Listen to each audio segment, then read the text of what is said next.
Hello, welcome to a new episode of The Space Between. If we do not know each other, my name is Michelle Lane.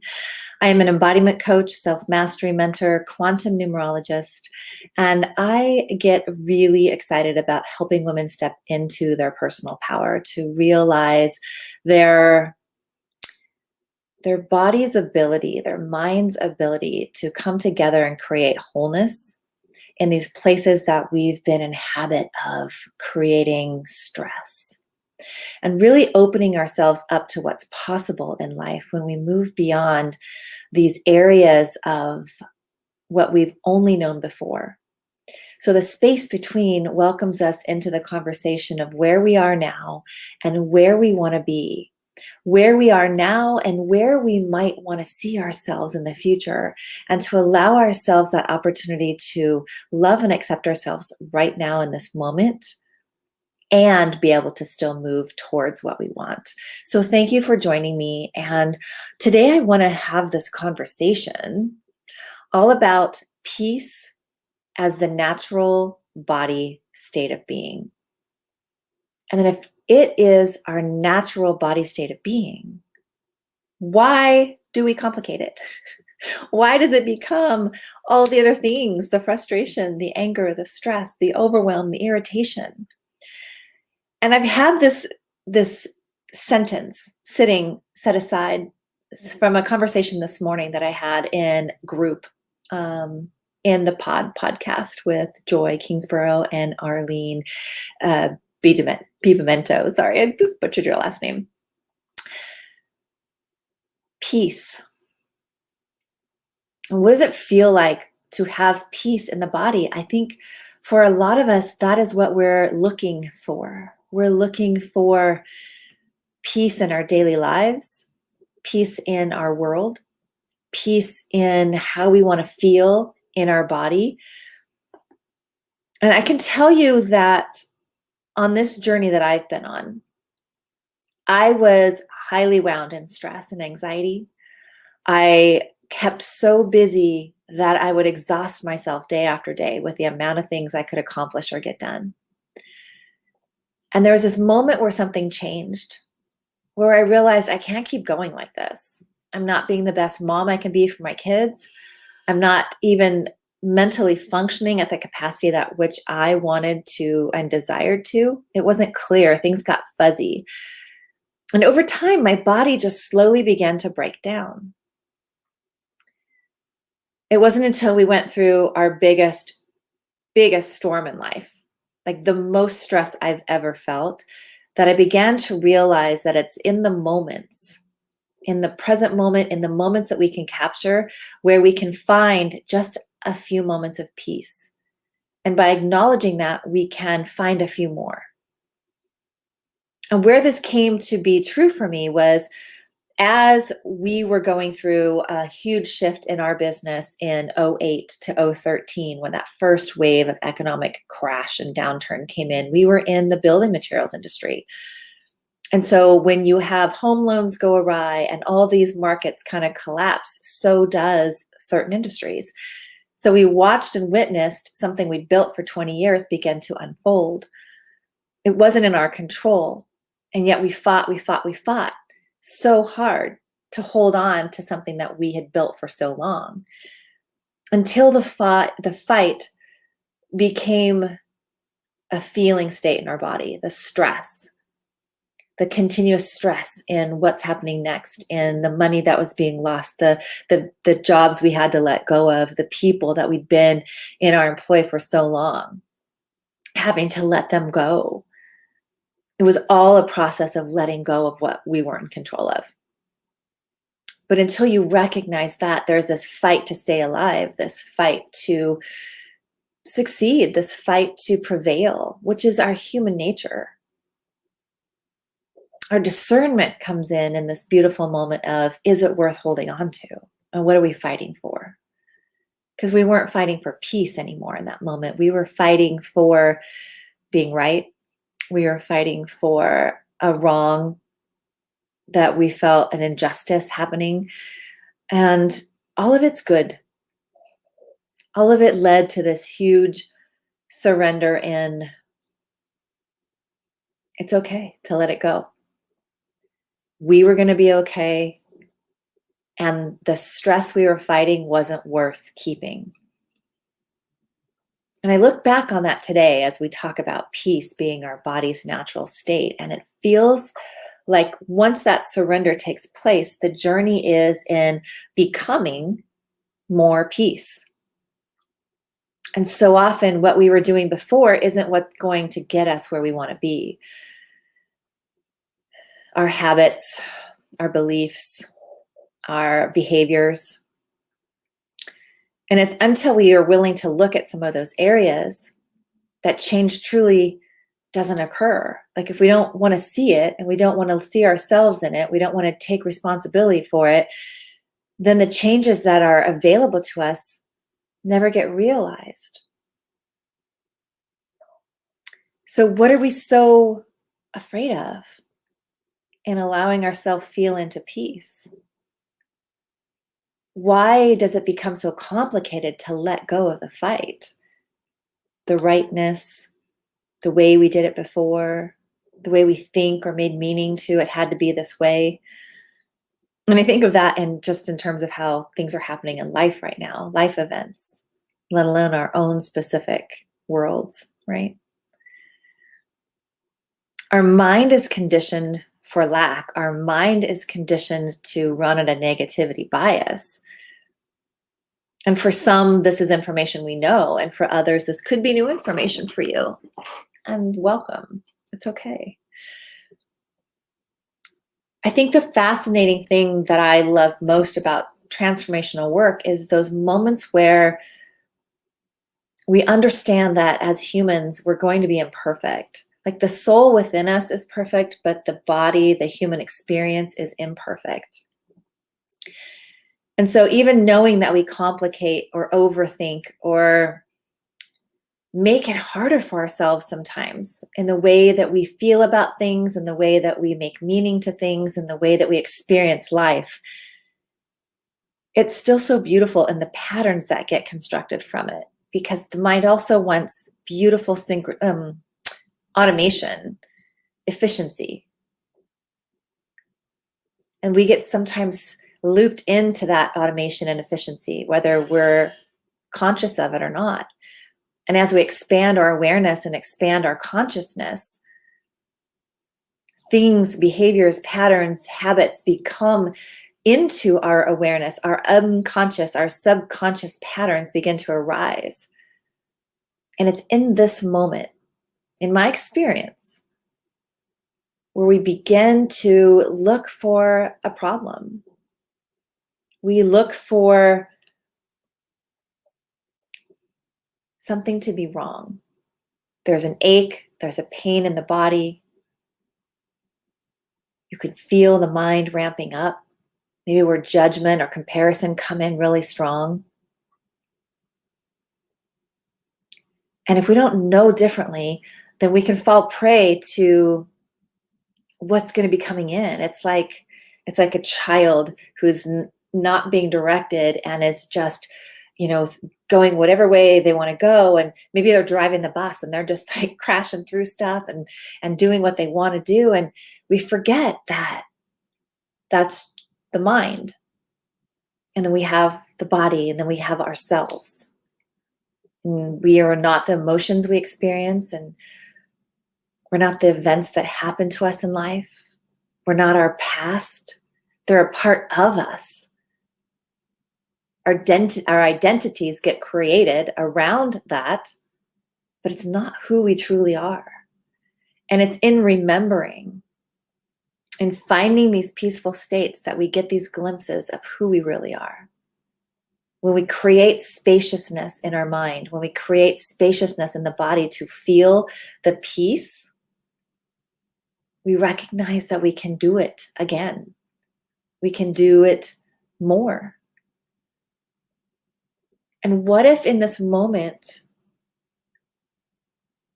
we allow ourselves to feel into our emotions and understand that even if they're uncomfortable, and even if we react in a way that's familiar to us, it doesn't have to be a problem. I think, to me, when I introduce this concept through Mastering the Brain Game, my clients open up to, well, what else is there, right? Like, okay, I can find where I've been avoiding feeling this way, or the discomfort, I don't want to lean into it. But when we give it space, what happens then? Emotions literally can dissipate. They can turn into love, peace, ease when we stay with them. But we're taught to run from them. We're taught to avoid feeling, talking about our feelings, feeling our feelings.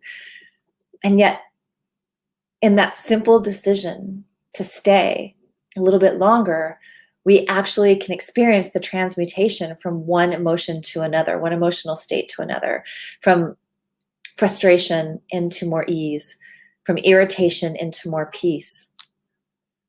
And with practice, we bridge the gap in all the experience in between it and all the space between. We have to know what's happening in our body so we can begin to experience a different state of being. If we don't understand even what an emotion feels like in our body, it's really tough to find within the body a different emotional state, or a place where love lives, or a place where peace is, and what happens when we're feeling that state, and how we can express that or feel into that emotion, and how much stronger the frequency of love, peace, and ease is than the frequency of anger, fear, worry. And it literally shifts our state of mind, our state of being in our body.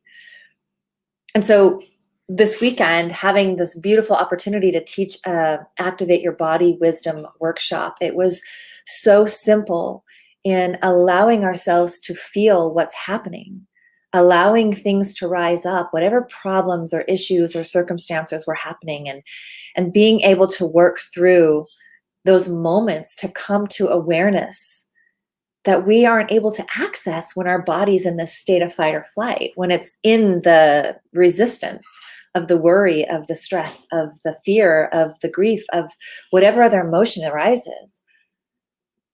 And as a human body, when we can invite the mind into the heart, into the body, it can allow us to access information as one instead of as separate things. We often think our mind is separate from our body, like it's connected, we're attached. And they want to come together. In fact, the mind and body know how to heal, but even beyond the healing is the wisdom that's within there. The emotions are messengers. If you think of it as your body loves you and it wants the best for you, and even in the mind, the patterns, the anxiety, the things that run, they're here to be seen for what there may be for you in it, and recognizing how I can look at that and learn to transmute it, learn to shift it. And then from that altered state, from that loving state, what was there to learn in it? We can change our consciousness. We can change how we relate to ourselves and respond in the world, and how we begin to relate with others, and how much more compassion and love that we can not only have for ourselves, but that ripples out into our relationships with others, our relationships with all the things, money, our body, other relationships, friendships, our social experiences. It's like this pie of wealth and well-being. And we uncover these things one thing at a time, one experience at a time. But had I not ever learned that that was available, I wouldn't be here today. And I don't have it all perfectly put together, but I do have emotional mastery tools that allow me to move through, that allow me to stay in the work, that allow me to learn about myself in ways that I wouldn't have known 5 years ago. To where understanding that those were beautifully aligned segments in my life to lead me where I am here. helping others discover that as well. And it's really powerful when we think of the simplicity of allowing our emotions to be felt. And that knowing that even beyond that, once we get through, looking at some of our past and looking at the ways we've held on to it and releasing and forgiving and working through some of those areas of our lives we didn't know was available to us, that there is still more beyond. Like, we're never done. We often mistake that. We think when we get there, when we have the things on the other side of that, we're going to be complete. Or when we accomplish the goals, we're going to be fulfilled. And when we lose the weight, then we're going to really live the life that we want. And when we have all the money that we didn't think was, ours to have, then all of our problems go away. And how many times do we hear story after story after story that that wasn't it? It didn't solve the wholeness that we're looking for within. There is an essence of wholeness in peace. And I get it. If some of you are listening now and you're like, yeah, but that's not for me. It's okay. Because when you're ready, you're ready. When you're ready to journey, the pieces fall into place. And no matter where you are, I think we're all on our own journey, and those pieces continue to fall into place. So maybe you've heard this from someone else before. Maybe someone else was talking about it earlier this week. Maybe it was in a movie you saw. Maybe, like, these are all synchronicities that start to help us expand our awareness and welcome us into acceptance, and then the responsibility and what do we want to do next with this information, so we can activate this beautiful divine timing cycle that guides us into the momentum of more of what we want and less of what we don't want, and helps us transmute into the full cycle of transformation, so we can look back with new awareness and then begin again and again and again and again in all the different areas of life. But it begins with trusting ourselves to take that next step, to lean into the curiosity just a bit more than the skepticism, and allow ourselves to journey beyond what we knew before, beyond the stressful state of being, the worry. I got tired of hearing myself talk about my own worry, my own anxiousness. I get tired of feeling my legs shake all the time, constantly tapping pens, constantly wiggling my feet. I got tired of not feeling certain in my own skin, even with success, even with a beautiful life. I was being called, pulled to a purpose that was greater, to be in service, to help others realize, oh my gosh, if I can do this, you can do this. And if it's resonating with you, if I'm the person resonating with you, let's chat, because there are journeys that we can take together. There are experiences for you, waiting for you.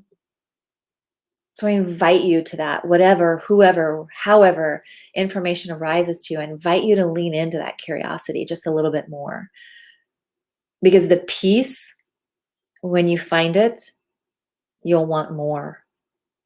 And you'll want to learn more about you, who you are, what you want, and why you want it. And it will begin to ease the angst that you feel inside. It will begin to ease the body. It will begin to uncomplicate the feeling of complication, the hard feeling. So that's the message that I have. Thank you for listening in this week. Thank you for those who are listening to replay or on the replay. And as always, let me know how this conversation resonates with you. Do you believe that peace is for you? Are you seeking more peace in your life? And if you are, I would love to have further conversation. I invite you into Empowered Mastery Community. I'll put the link down below, where you can come and explore and say hello to this beautiful community, welcoming you into more empowered thoughts, actions, ways of being, knowing, in self-mastery, in emotional mastery, to pique those curiosities and allow yourself the journey that maybe you didn't even know you wanted. We want to have you in there. We have such a good time opening these conversations each week and being in a community of others who are growing and evolving and willing to dive in to learn just a little bit more than they knew before and love themselves that much more. With that, I hope you have the most beautiful week, and I'll talk to you again real soon. Bye for now.